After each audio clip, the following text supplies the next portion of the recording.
Hi Decoders!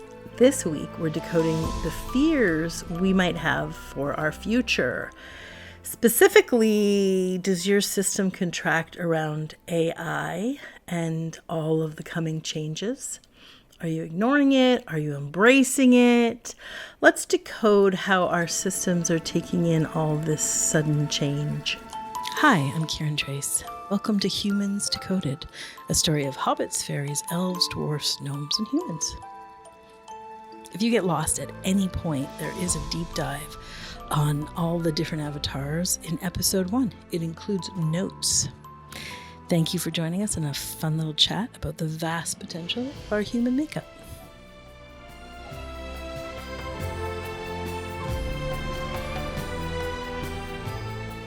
Hi Leela, hi Cami. Buonasera, bellezze. It's me, Leela. Hi gang, it's Cami. I checked in on my neighbor's cat today, and I let her in, and there's a heat wave in the UK, and I picked up the cat and she was all woozy. I just want to give you a heads up. I'm very woozy from the heat. You might find me talking with a more mellow cadence than usual. Drunk. I love it. How we can tell the difference between Cam and Leela today.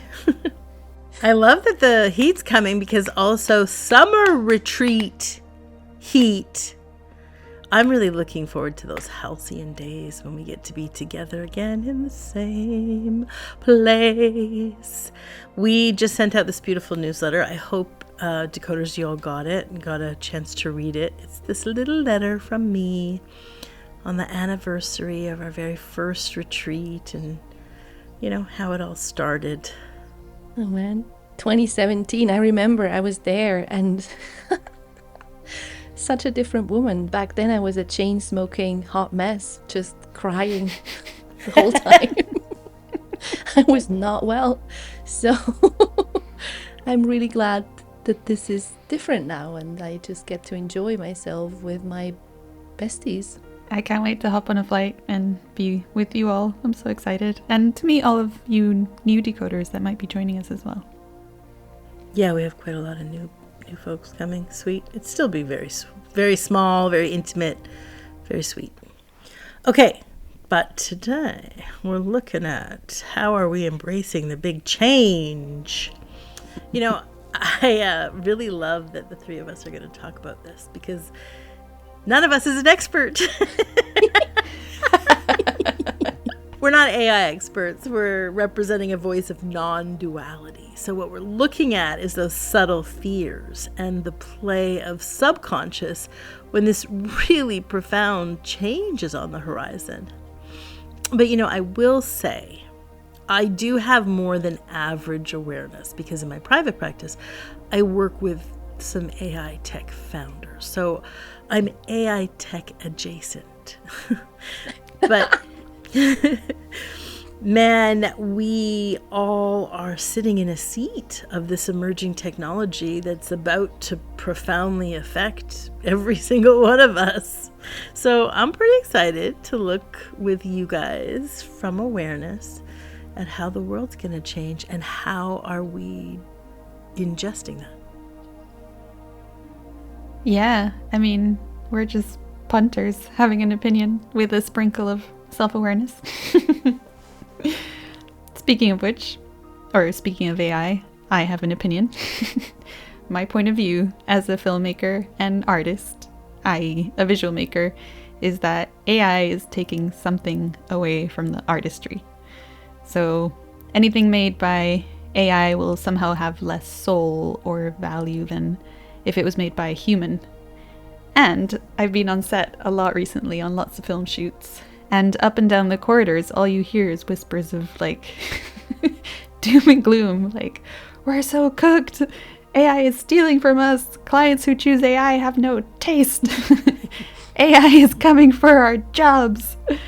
And although all of this seems convincing enough, I can definitely hear the threads of fear that populate this. So yes, I am keen for this conversation to like kind of open it up and get some air and awareness in through it.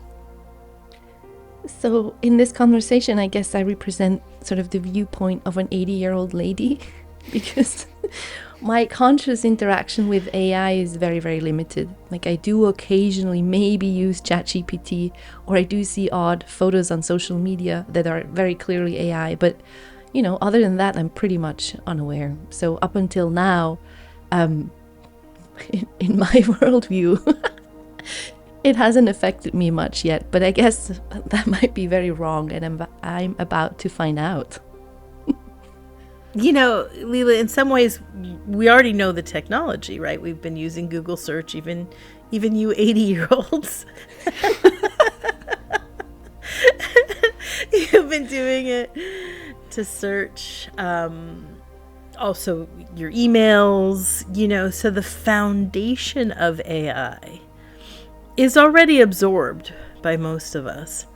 But we're moving towards this capacity to very simply build out an AI agent world. So an AI agent can understand your thought process, meaning you can speak normally to them. So the AI prompts are long form, not that short form Google search words that we were all learning, like, you know, best prices to fly to Italy in April. You know, like, now there's still a finesse to the long form prompts for your agents. For instance, you have to start by giving them an identity, then a direction. You have to give details, an idea of the best outcome. You have to ask them to critique or challenge a best case outcome if there's something even better. You know, and we're still learning. We're still learning what it is to chat and create these agents. But then the agent becomes your own travel agent or your own personal assistant to book those tickets, like your own administrative assistant in your business, or a coach, or especially useful around repetitive practices. So the difference between a general, like, current chat GPT search or even something the 80-year-olds know, like a Google search, it's going to bring up a step-by-step experience. Now you would have an agent and you would speak to it in a normal tone of voice, and your agent will then go search your emails or your databases or things in your house, determine your conversation style, your chat style, your personality. It can create something that is so uniquely geared to you. Or, you know, create your own financial advisor that's geared to your preferences, your cash balances, your, you know, tax, you know, liability, and your personality. And that's a remarkable up level that's going to dramatically shift the way we interact. So very soon, like inside of the next 5 years, you're no longer going to search the internet ever. Your agent will do it, and you will just speak to your agent. And, you know, it's going to be unlikely that you have a home computer or a laptop. You may not even have a phone. You'll have glasses or an armband or a watch, and you'll speak to your various agents. Like, you personally might have 25, even 30 agents. You might have a financial advisor that you build out, an administrative assistant you build out, and you literally just talk to them from your sunglasses or your watch, and they will execute tasks for you. And like, in today's terms, when we think of execute, we think of it means research. But that's not what they're going to do. They're going to order your groceries and have them delivered. They're going to map the quickest route to the gas station with the best prices today, and you'll get that self-driving car and it'll go to those places for you. Your administrative or your house assistant will return items that you didn't want and have the delivery guys come and pick them up for you. It's going to execute. Additionally, and less spoken about, is the beginning of robotics, which is also going to be very, very soon. That's going to be inside of the next 10 years. We already have like robotic vacuums that vacuum our house, but you'll have a robotic butler that will make you tea and clean your house, run your vacuum, run your HVAC systems, And many of these robots will be run by your team of agents that will go get your items from the closet, package them to be ready for the delivery people. And this is like, y'all, this is like 10, 12 years out. Well, in that case, I submit my opinion because I'm converted. If I can have my own butler, then I don't really care who's making good images. Just give me. Yeah, me too. I'm very down for the robotic butler cleaning out my closet and fridge, and, you know, for the AI agent doing my taxes. Yes, please. However, I'm thinking about my mom or one of my neighbors, for instance, and their use of smartphones or smart tech. Like, even our generation, we didn't grow up with smartphones. So when I observe my mom and with her phone, she's totally glued to it. Like, she's pretty obsessed with it, to the point that she cannot not respond when there is a message coming in. You know, she hears the ding and her system immediately reacts to it because she hasn't learned how to block it out, or that it's even okay to put your phone on silent mode. And it's that generation that believes what they read on Facebook or on the internet, as they like to say. Like my neighbor who during COVID got very involved with conspiracy stuff because she believed what she saw on Facebook, and she still tells me about these things she reads on the internet as if it was actual news. So I do wonder what's going to happen to that generation in this next step of tech evolution. Like, are they just going to be left behind? You know, that's such an excellent point, Leela. And what you really articulated there is our core challenge. The technology is rolling out at the speed of, you know, the tech bros inventing it, not the society that will be using it. So we're rolling it out now. It's going to be relatively fluent in 5 to 12 years.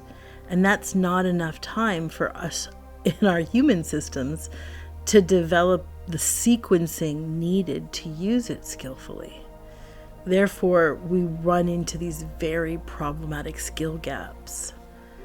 There's a saying in the AI world, it's the most intelligent technology humanity has ever had, but it's being rolled out in the least intelligent way that humanity has.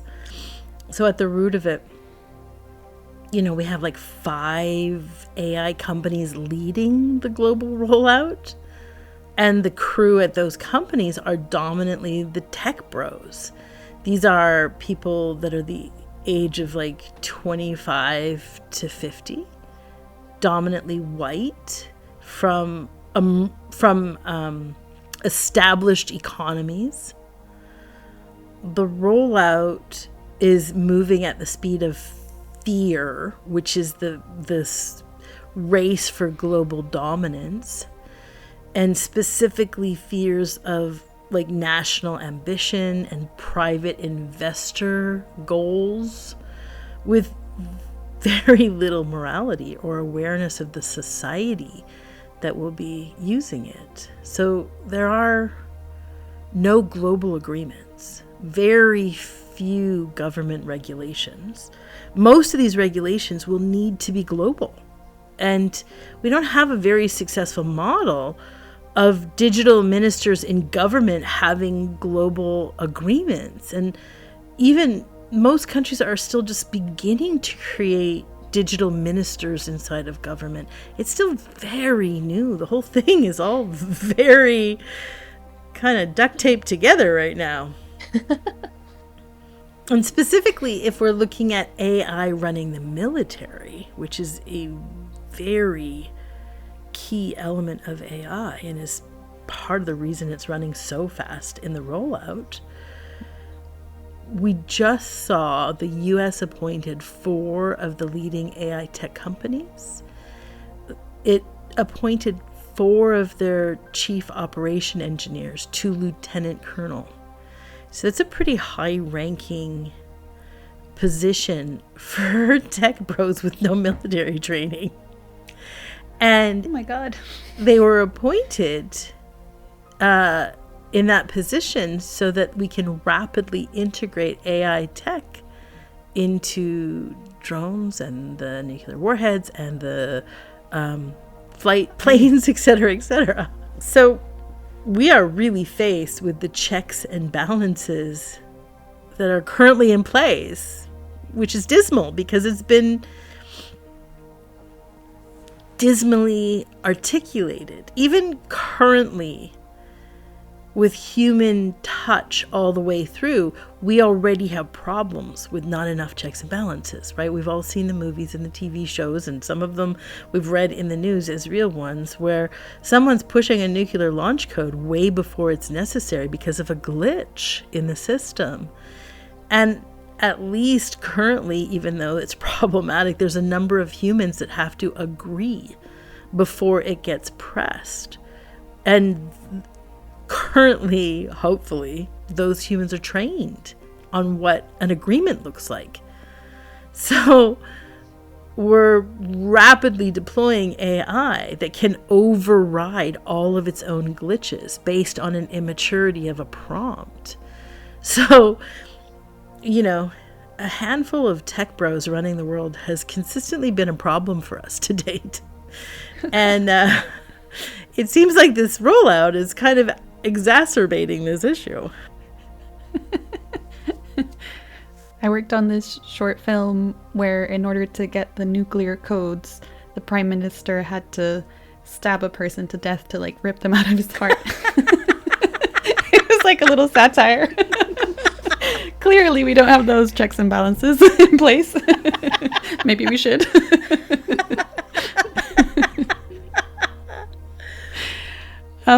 Kind of along those lines, I heard this funny story recently about an engineer who works at Meta AI that had her entire inbox deleted by one of these AI agents.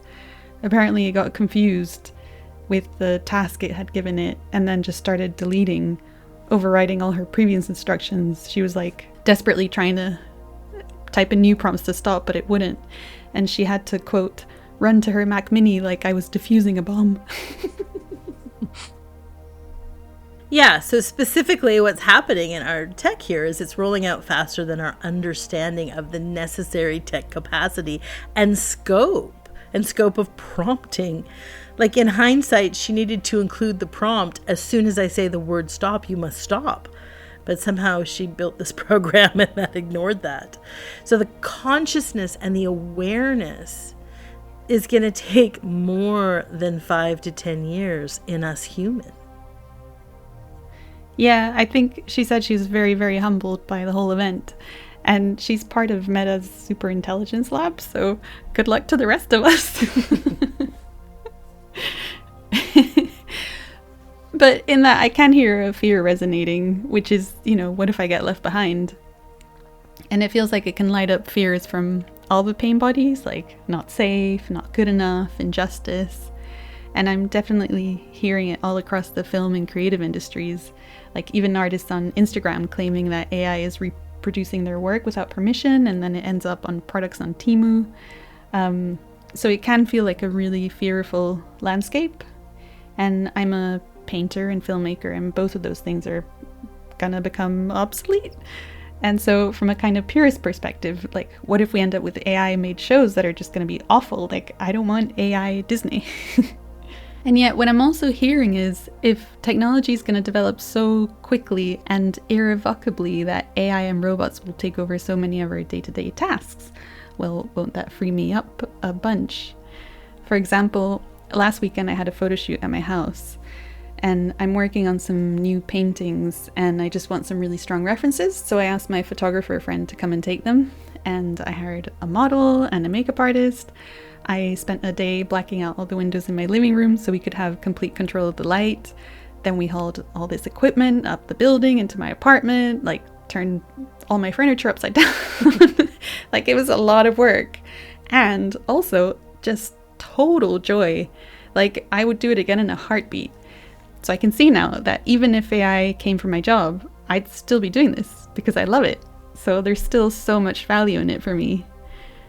And I really was feeling like I was going to be squeezed out of my industry, But since we've been planning this episode and I've had a little bit more time to reflect, it does feel like, wait, so if there's butlers running everything, maybe we just get to play harder. I love that notion that we just get to play harder. A couple of weeks ago, I did an interview with a professor for theology. Like, I'm not an artist, so here's me coming in with theology. But he does research digital religion, like, which is to say how a more and more digitalized world changes and reforms religion. And we were talking about how AI might shape our spirituality and how it might be kind of the pastor, you know, that is always in your pocket, always available, always patient, always on your side. So this professor isn't anti-AI or anything. And he said, you know, the biggest problem I have with AI is that it doesn't reference experience. It doesn't have experience itself. And that sooner or later annoys me in the interaction with it.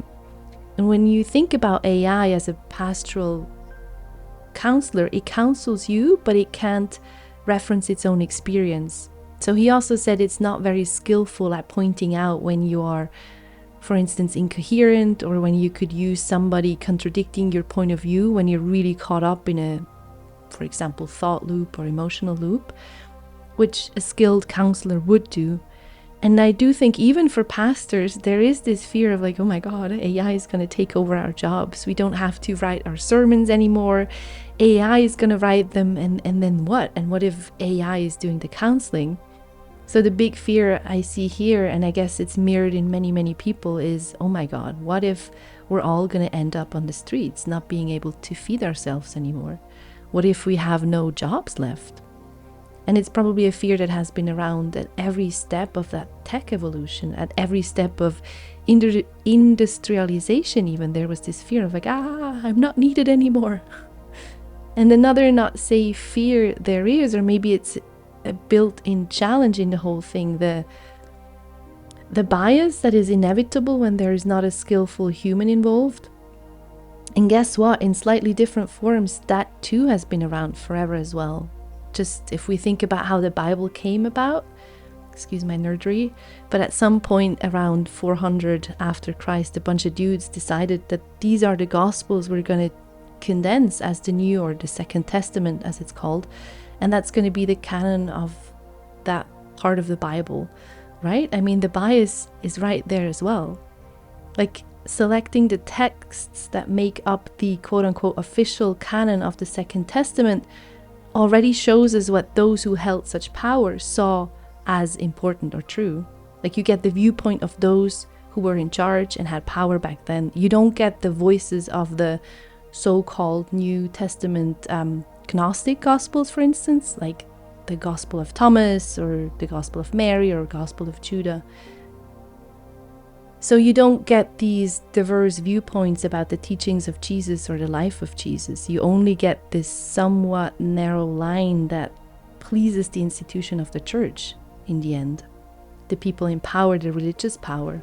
So they chose what serves them, so to speak, ultimately what helps to consolidate the institution and their power over people. And then if I think of the many translations that these texts went through, from spoken Aramaic to written Greek to Latin to then German, English, etc., like each translation is already another interpretation. For instance, the word young woman in Hebrew became virgin in Greek and Latin. So you see bias everywhere. So that too has been around for thousands and thousands of years. And in a way, it is nothing new here with AI. It's just old fears in a different packaging, a more modern outfit. But with some awareness, perhaps, AI can make all this information and, for example, the Gnostic Gospels much more available, much more accessible to everyone. So I see it as a sort of a democratic movement in a way. The access to all these previously hidden scriptures is out there now. Everyone who's interested can search for it, can read it, and can get their own take on it. Yeah, the new technology that the artificial intelligence is creating a discernment or it's creating a need and an availability for discernment. And that will include a distinction between the human nuance, expertise, like experience, and the machine repetitive information generating, executor. In this moment, and in many countries, education has been warped and biased and twisted and not available. And so just what you're saying, AI is going to open all of that up. And it's going to require that we develop stronger distinction, stronger discernment that people don't currently have. People don't have critical thinking. A large percentage of the population that will be using the AI tools currently doesn't have the basic discernment, critical thinking that will be required. This is the gap that is problematic and is brewing up the fears. Mm. Yeah, even as we're talking, I can sense the fear in myself of like, am I going to be left behind? Am I going to be able to have that discernment? Like, can I learn all these new skills? Can I make this leap and be okay with, leaving cassettes and DVDs and basically a lot of the analog world in the past? Because I have this friend who left society and does everything just analog. He writes letters. He doesn't have a computer, no phone, no nothing, not even a watch, I think. And that cannot be the answer to this. That's pure fear. It's hardcore off-grid. It's such an excellent point, Leela, to name that fear, the fear of not belonging or being left behind.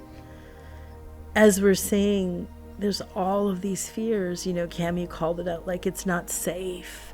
And this fear, right? Like it's not safe to roll out this tech in our world today.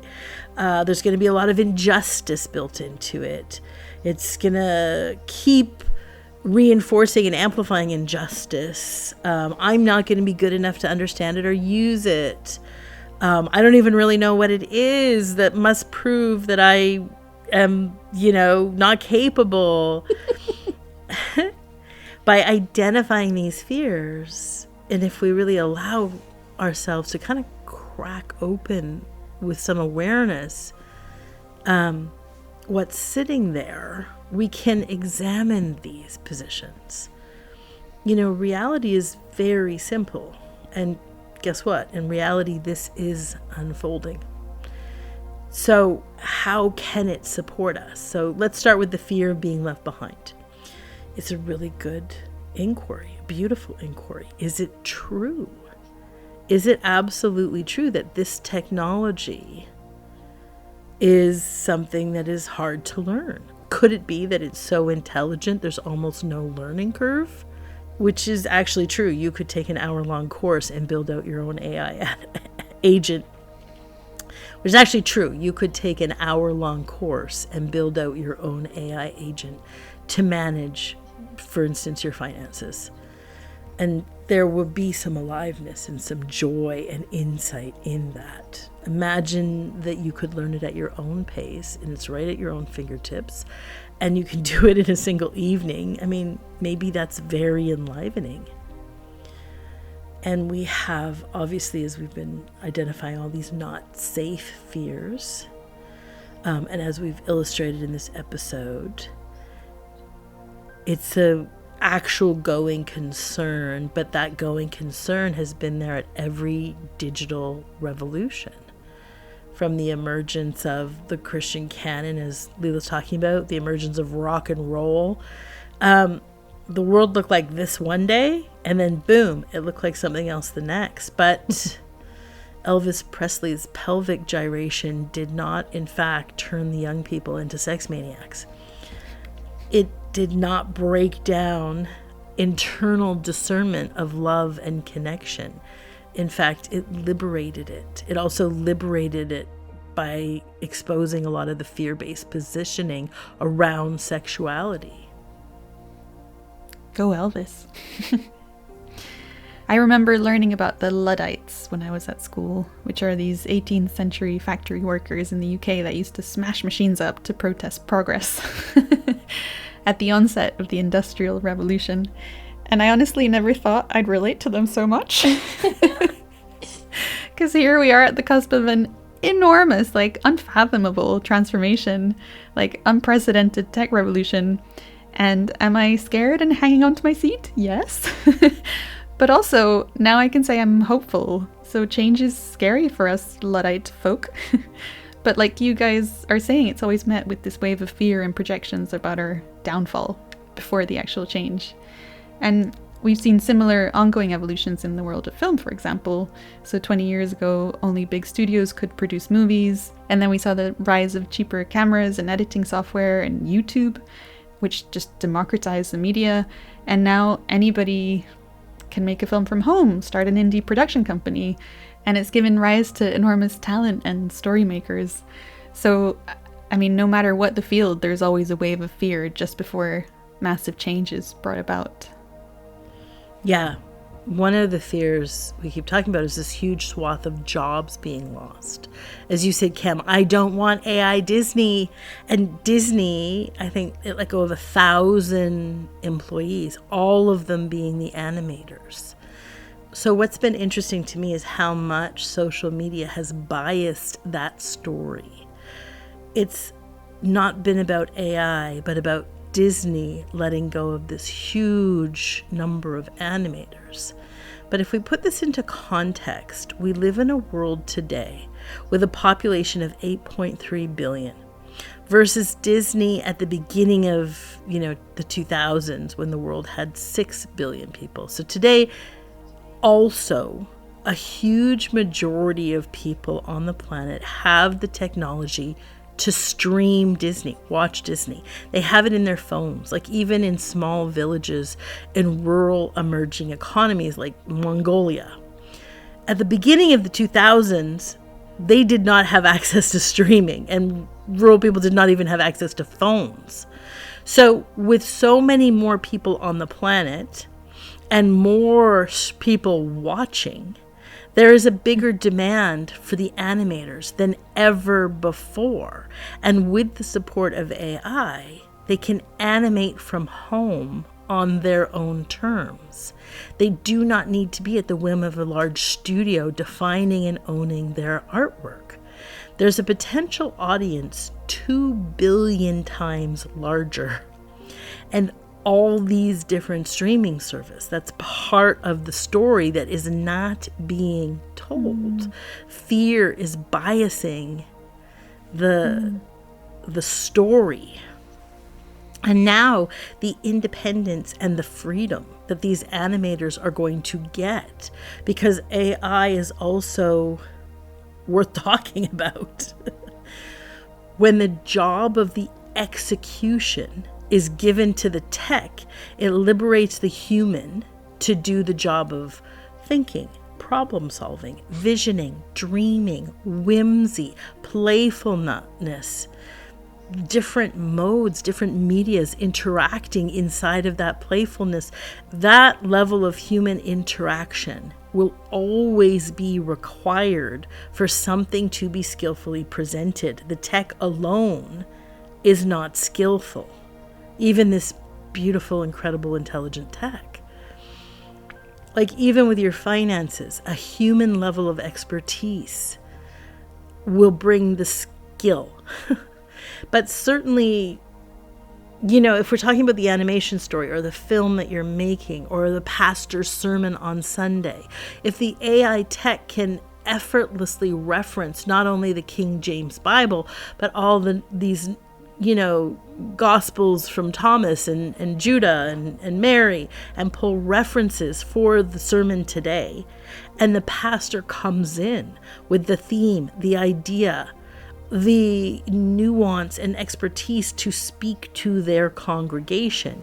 This tech is going to create a bigger audience. This tech is going to give more value to the human layer required for the skillful integration. Also, the cost of that human touch is going to go up in value. It will be higher paying in our future economy.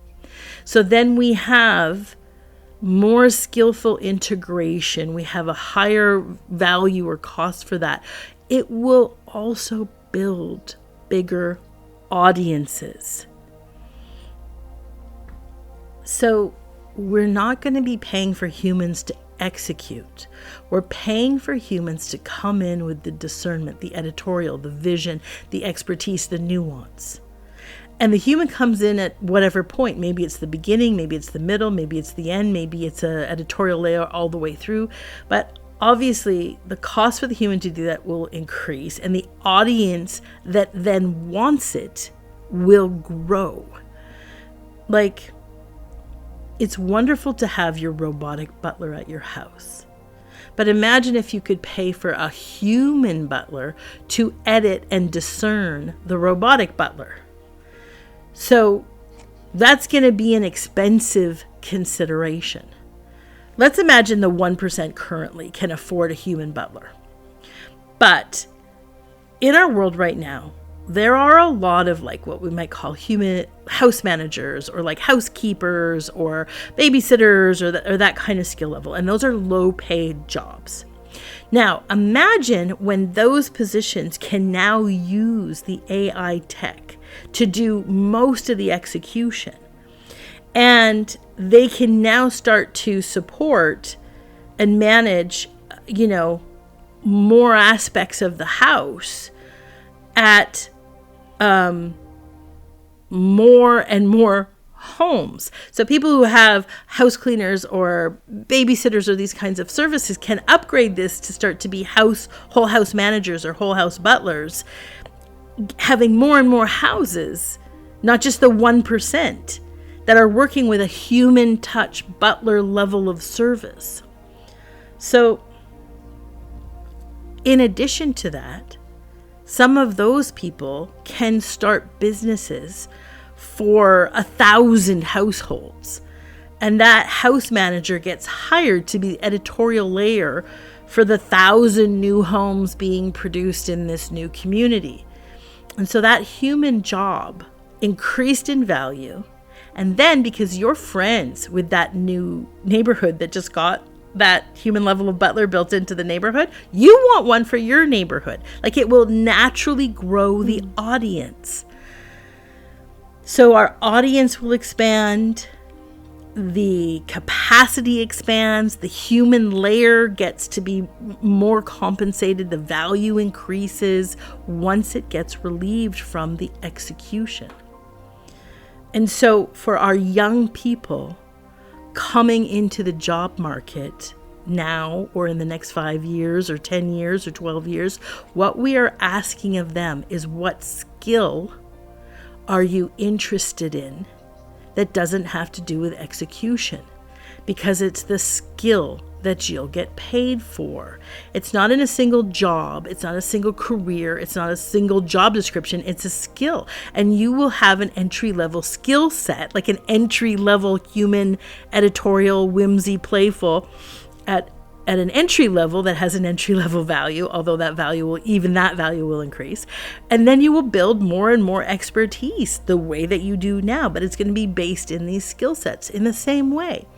So we'll be asking our young people, what skill set do you want to focus on and grow into a nuanced expertise?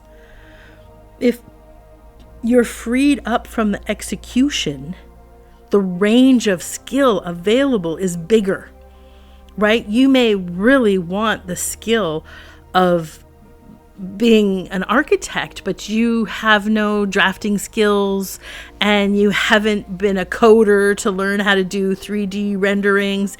Do you know, like, all of those execution were gaps? Well, they're no longer going to be gaps. So it expands in all of these ways, and that's not getting enough coverage. And if what your true love is the execution, speaking to the dwarfs out there and our little baby dwarfs emerging, there will remain jobs available for you, but the robotics will take care of the execution, and you'll be there as the editorial layer for those particular jobs. Like, I have this little 2-year-old I follow on Instagram, and this is a little baby dwarf, and man, does he love tractors more than most 2-year-olds love tractors. I mean, it's an obsession. And he's standing there at this waterfall recently, and he's screaming, "That could be a front loader! That could be a front loader!" And his parents are like, "Where's the front loader, buddy? Where's the tractor?" But in his head, that 2-year-old love of all that execution can imagine a waterfall as a front loader. Do you know, like, it's okay. The world is okay for him. The way you're talking about this here, Kiran, it reminds me of the sort of classic utopian vision, like where a society where everybody gets to do what they love to do and nobody has to do what they don't want to do for work as a job. Like if you can just work with your skill, it has a bit of that quality, doesn't it? It's like you don't have to do back-breaking work anymore if that's not your thing.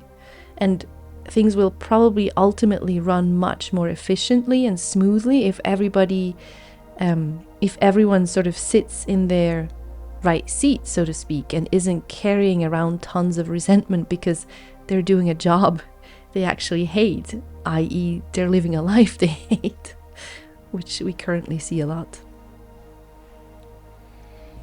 I mean, we're gonna live in a world that has so much more to offer.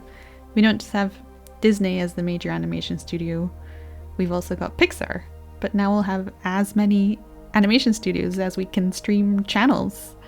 And from what I understand, if you can't find clothes that fit you, for example, you'll have the technology to just build your own clothing brand that only tailors to your size. So now that you don't have to worry about the execution, if you're a size 3A and there's never a size 3A, it's always 0 or 2 or 4, you can have a whole company that's just 3As or just size 27 or just size medium. And you can build it, design it, market it, hire the people. So we're just going to have an incredibly abundant world. If you can dream it, the AI will execute it. There are so many advancements coming in with this technology. We cannot underestimate those advancements. If our focus is on the fear without us really putting awareness that that's a lack and limitation fear-based story, we will underestimate the future possibilities. Like, did massage chairs and vibration plates and little massage, theraguns reduce the massage therapist role? No, it increased it. It brought the tech to more people who then considered the human level and began to research and integrate and hire. If it wasn't in their awareness before, when they included the supports into their daily lives, this might seem trite. So let's just look. Medical advancements. Because of AI, we are finding older pharmaceuticals that are simple and cheap to make and are scanned for new emerging diseases and solutions. So old medicines that can stop kids from having strokes, we're already there. We have AI has identified older pharmaceuticals that are solutions for colon cancer that no one had ever noticed before. There's this beautiful organization, it's called everycure.org. We'll link it below in this episode notes. It uses AI to scan for new purposes for old medicines, and there's some amazing, miraculous cures that are totally amazing in those stories. And that's the tip of the iceberg. There's all kinds of rare illnesses. I have Ehlers-Danlos, which is a chronic illness. I've talked about this. It's my karmic friend. Life really pokes at it to show me where there's some old belief systems, and it helps me walk through the illusions. But because of AI, there is so much more awareness on this specific spectrum of illness and support systems that they were not here, even 20 years ago or 10 years ago. And imagine what the future is like. Think about it in terms of people being able to age at home so much longer. People don't won't have to transfer at all to intermediary nursing homes. They'll have self-driving cars, they have AI butlers, you have all kinds of medical supports to bring the doctor right into the home, even though the specialist is like in Uganda or India and you live in Norway. So the medical advancements to a population that is going to live past 100 now is very helpful. Same with the creators, right? When we're executing through AI and the job becomes so much more simple for a creator, or much more playful, it also expands. So more artists will be well compensated to be independent. And as we saw with like YouTube, as Cami was saying, liberated. There are so many filmmakers who went on to earn considerably more income as a YouTube maker. But now their work was based in their own personal niche, their own personal voice. Very, very importantly, emerging economies. AI is making the act of building a business very affordable and very accessible. So in a world that's going to have more and more refugees and more countries opening up digital nomad citizenship, having a business in your pocket is going to be incredible and important.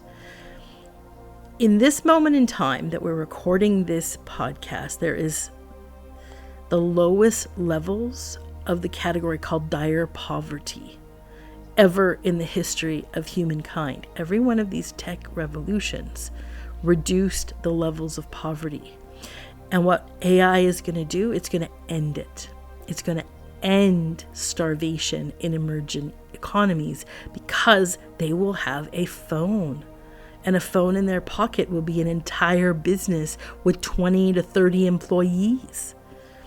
So climate solutions. Right now, in this ludicrous rollout, we have these temporary data centers that are using methane gas in water poor areas, absorbing huge amounts of resource, causing very challenging climate and health issues for the communities that are forced to host these data centers. This is temporary. Every single day, the microchips that process the data are being made hugely more efficient because of AI. Ironically, the very tech that it is hosting is getting much more efficient. Less and less storage for the memory, less data required to store. So think about those old computers in the 80s that needed these entire warehouses just for one computer versus the way the data centers look today. Data storage efficiency is made possible every single day, and we are just at the very beginning. So fundamentally, AI is liberating humans from execution-based work. And I'm not sure we would want to avoid that. I don't know if we even want a world without it. It feels like so much necessary evolution in humanity. Damn, it feels like I want to clap for AI. Sorry about my chair squeaking. It does feel like an overwhelmingly positive view, which is just such a respite. Like, I want to shout it out to all my film friends, like, dudes, chill, it's gonna be okay. And I can still hear from myself a little bit, like a fear that there won't be enough for us. Like, what if there's not enough jobs or skills, or like, what if I don't have the money to buy the robot? Am I gonna measure up against AI? Am I gonna be able to level up in time? But then if I check now, in this moment, is that true? Is reality finite? And the answer is no, because it's all sourced from the one thing. It's all love with infinite potential. And who am I to say it's not possible because of my fear of machines? So if you are very interested in limitation, life will answer that for you. You will get that experience. But if you're curious about the possibilities and abundance, then that's what life will populate. It's definitely an affront to the fear. So this is the invitation. The abundance is here. In some ways, the technology is catching up with the abundance, and we can inhabit that version or even that vision. We can actually live it if we allow ourselves. Yeah, as we're talking about this, as we're exploring this, I can sense how AI is sort of a pretty good mirror of the ultimate reality in a way. You know, that one vast field of presence, as in, Cami said it before, like, if you can dream it, AI can build it.